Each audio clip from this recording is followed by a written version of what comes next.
you've got something like an 84% chance that, boom, this happens. I promise you that this segment is going to grow your level of sophistication. It is going to increase your ability to read the markets now, and it's going to increase your ability to come up with what is likely to happen next. And you'll be right with that more often than you'll be wrong. I'm going to start off with something that I believe many of you are familiar with. And many of the technical things that we'll talk about are basic, elementary things you can find everywhere. But I promise you, we will do a deep dive the Oliver Velez way, which will bring them to be alive more than they typically are in out there in the internet. So we're going to look at them from a deeper perspective. All right.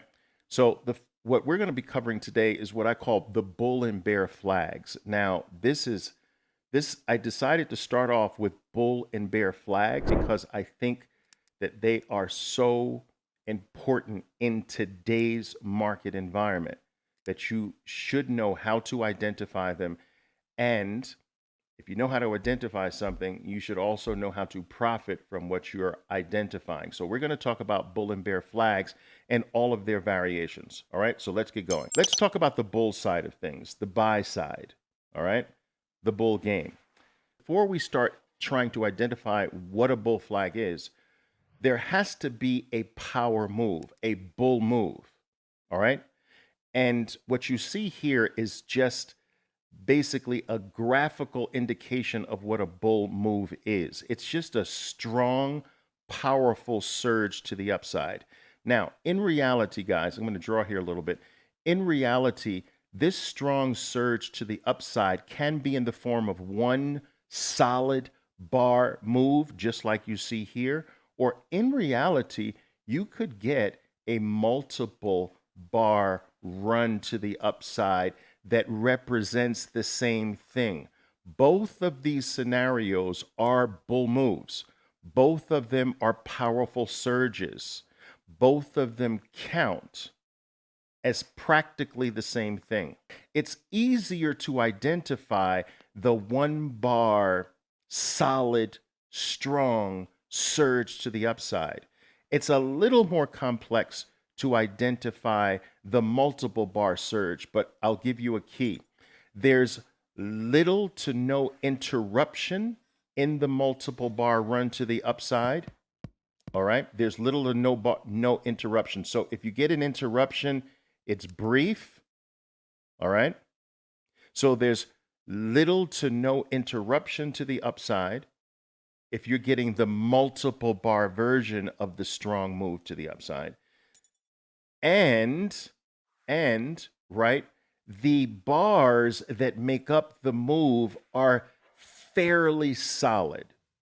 So it's not, so your bars are fairly solid, and we'll look at this in real life, but you'll get bars that start here and in there. That's a relatively solid bar. So the bars are fairly solid. You don't get this in the power move, where there's a big giant tail on the bar, and that bar is not considered to be solid. All right. So very easy to recognize the surge that we need, the power move we need if it's one bar. Little more complex if it's multiple bars, but just when we're considering the multiple bar surge, we want most of the bars to be solid in nature.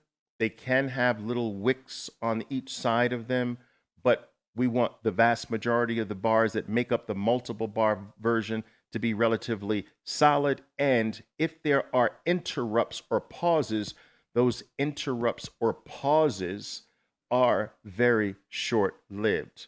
All right. Whenever we get a bull move, either the single bar or the multiple bar run move, and I'm going to draw the other one in again. I want all of you, whenever you get a surge, I want you to break the surge up, at least mentally, into thirds.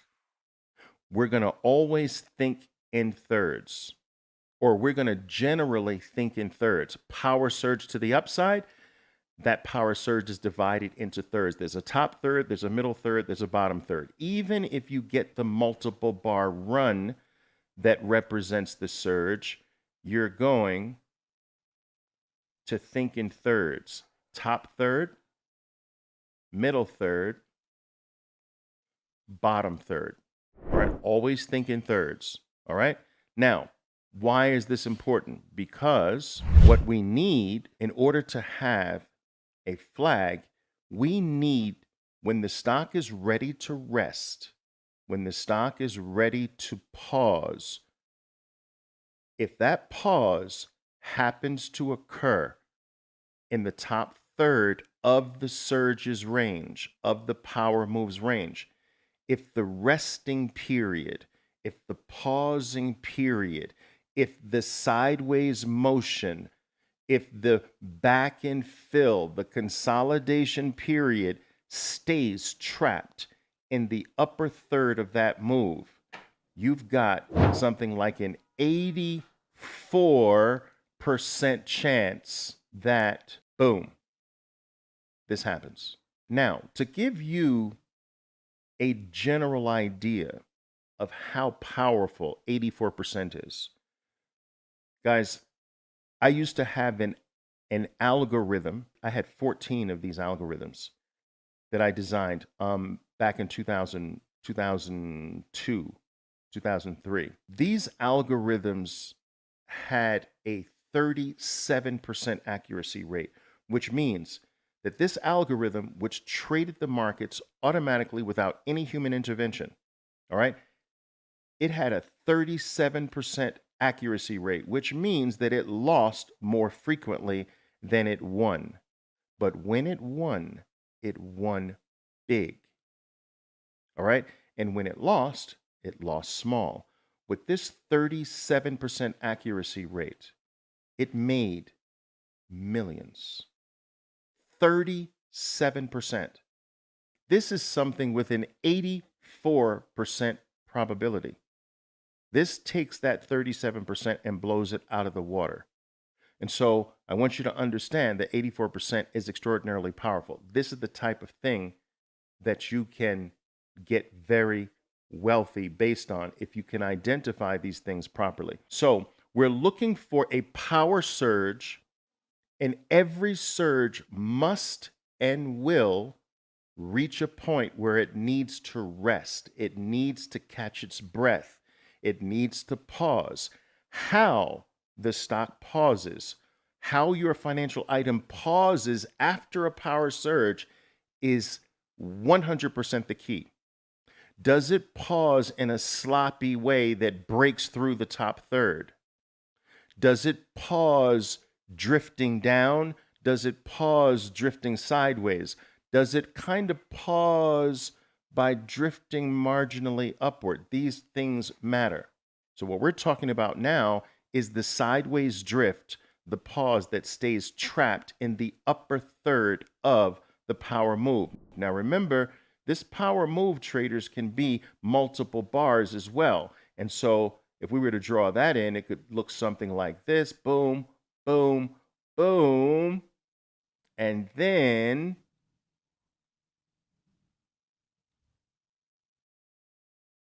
and boom. All right. In this scenario that I've drawn here, you are in the top 1/3 of that multi-bar run up. Okay. Very important to understand.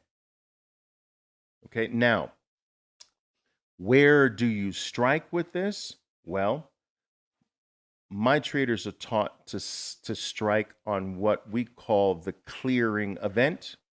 And the clearing event would be a surge or so that rocks above the last 5 bars. So any move that takes out the last 5 bars this way, you don't have to go all the way here. So let's say this sideways pattern could be made out of 11 bars, but it's the last 5 bars that matters the most. So it's not the whole thing, it's the last 5 bars. If you clear the last 5 bars, boom, you're buying the break above the last 5 bars of the pause, not the last 10 bars, not the whole pause. That whole pause could be 12 bars. That whole pause could be 8 bars. That whole pause could be made up of 16 bars, but it's the last 5 bars that matter. And whatever bar clears the last 5 bars, boom, that's your buy bar. All right. I know your cats and your dogs might have jumped at that. I'm sorry about that, but I get excited with these things. Whoo! All right. All right. So there's our bull flag on the 1/3 part. But what happens, traders? What happens if you don't get the pause in the top 1/3? What if it drifts downward? You see, guys, what's important to understand is that a stock must rest after a power move. If it doesn't rest, it's going to run out of gas, and continuation of that power has low odds. In order for a bullish move to remain bullish over a period of time, it must have these resting periods. The same way, if you want your runner to be able to run multiple races and not just one race his entire career, that runner has to have resting periods between each race. All right. Otherwise, you won't get a multiple race career out of that runner. Same thing with the stock. In order for this move to continue this way, it can't just keep going without resting. Now, the rest happens in one of 2 ways. We talked about one way your stock can rest. It rests sideways. After a certain period of rest, as long as that rest is in the top portion, boom, that is an 84% likely result. All right, we've talked about that. But there's another way a stock can rest. It can rest this way.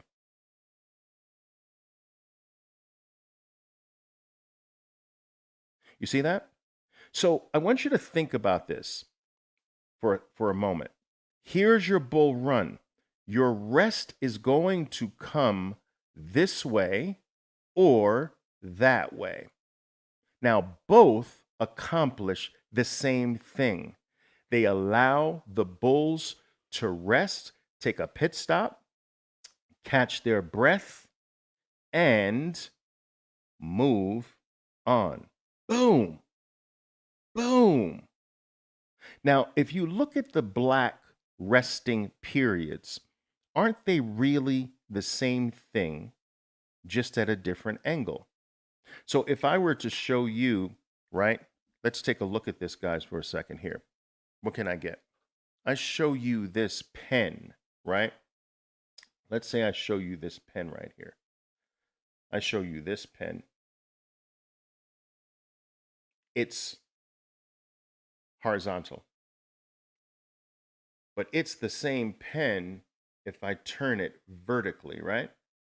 Vertical or horizontal or at a diagonal. So this pen, when we have, I don't know if I'm doing this from the right side, we have a surge to the upside. Your rest can be sideways or downward. Sideways or downward. But whether it's downward or sideways, it's the same. It's accomplishing exactly the same. All right? Same thing. It's giving your stock an opportunity, or it's giving your item an opportunity to rest. So when your stock is resting sideways, you need it to stay in the top third. But if it rests downward, you need it to stay in the top 50%. I'm going to repeat that. If your stock rests sideways, it needs to stay in the top 1/3, or all bets are off for an upside break. If it starts resting in a diagonal way, sideways, then it must maintain the top 50%. Otherwise, all bets are off for a nice continued bullish run to the upside. All right. Now, if you break this 50% mark,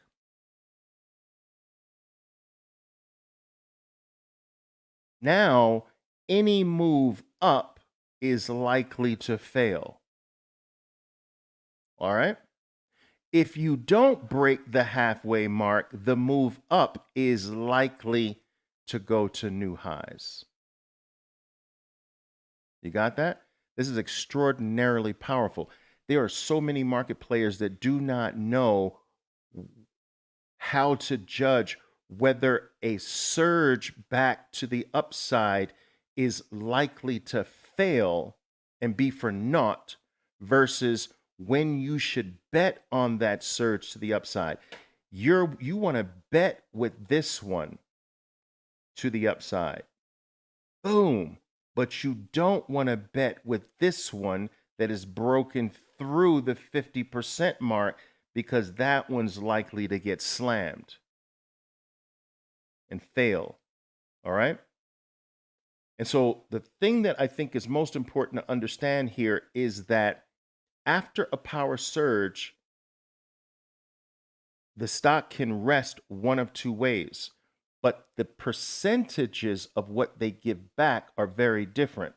You need this to stay in the top third, and you need this one to stay in the top 50% of the power move. Break deeply below the 50%, and now you will get moves to the upside, but those moves to the upside are likely to be failed attempts to get back, for the stock to get back on its feet. All right, we'll take a look at some a few examples with this as well. All right, guys, that's what's likely. All right, a high percentage of the time. Now, the new high here is the new high here. All right, it's not quite as high as the 84% of the sideways rest. So this one is more in the lines of closer to 70%, maybe even a little bit less, like 68, 69, but let's round up to 70. So there's a 70% chance, which again, remember I told you I had an algorithm that made $1 zillion at a 37% accuracy rate. This is a 70% accuracy rate, still very high, not as high as the sideways drift in that top third. All right. And let me explain to you why. All right. It's very simple. Okay. Both are powerful, but you need to know why this one is a tiny bit less. All right. It's a tiny bit less because of this concept right here. If the stock drops here, stock runs up, then drops here. To make a new high, my stock now has to travel, travel, travel, bad drawing there. Travel, travel, and now make the new high. By the time it's making the new high, it has already expended energy. It's already put effort in. And by the time the new high happens, a portion of its energy has been spent. Okay? However, in this scenario,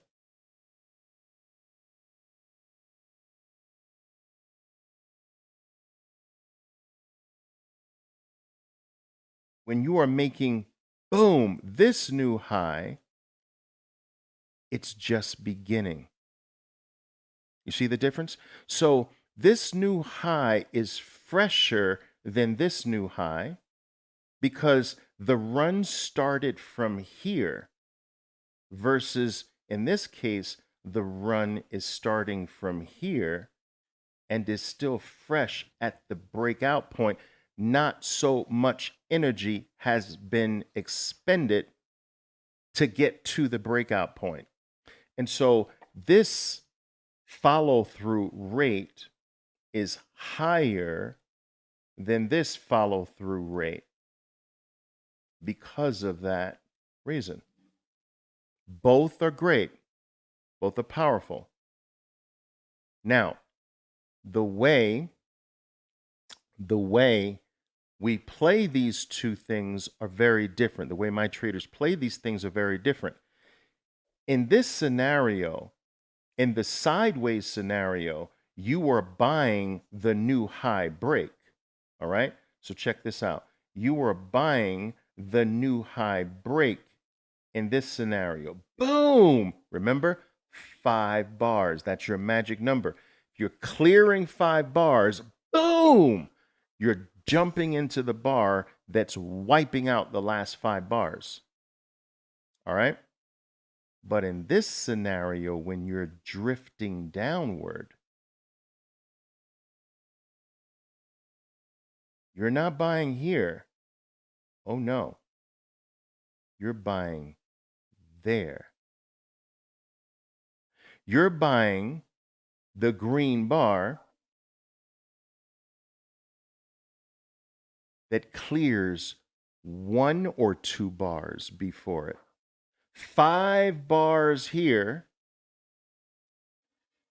1 to 2 bars there. Boom. 1 to 2. All right. 2 if the bars are small, 1 if the bar is normal. So if you got a normal red and boom, green takes out, we call that a color change. Green takes out the red, boom, boom, boom. But what's the key? The key is that you must stay in, this must happen in the top 50%, not the bottom 50%. As long as this change, as long as that green surge that is now eliminating a red bar is happening in the top 50%, now you've got decent odds of getting to that new high. If you do this down there, boom, the odds are that. All right? A failed rally. This has higher odds of a continued rally. All right. Good job. Now, I know you might have some questions. I'll get to those. I just want to finish this part right here. This is not the drift sideways, which we know has to stay in the top third. This is not the drift downward, which we know has to stay in the top 50%, right? This kind of slows down the momentum, but slows down in a drifting upward way. So now we've got all three drifts or 3 pauses covered: the sideways pause, the pause that drifts downward a bit, and then the pause that drifts upward a bit. Now think of the runner really needing to rest, all right, but not getting to rest completely, this still expends some energy. This expends no energy. This expends some, but very little. And this is still expending energy a little bit. So what potentially can happen here is this. Now, this can happen and still be bullish if you don't break back below the top third. So if this drops like this, that's still okay. But if the drop breaks back through the top third of the initial power move, it's over. Now rallies will likely fail. And you got to be careful about trying to buy the move back up here, because that's your likely scenario. All right? And so and what we've done is we've simply done this. We have covered this scenario. Check it out. We've covered 3 scenarios. Scenario 1, the sideways drift that maintains the top third, the downward drift that maintains the top half, the upward drift that also maintains the top third. Okay? This must maintain the top third to stay healthy. If we break, it's over. If we break, it's over. All right? Now, this really comes in it's very handy. There's virtually not a day that goes by that I'm not in some way playing this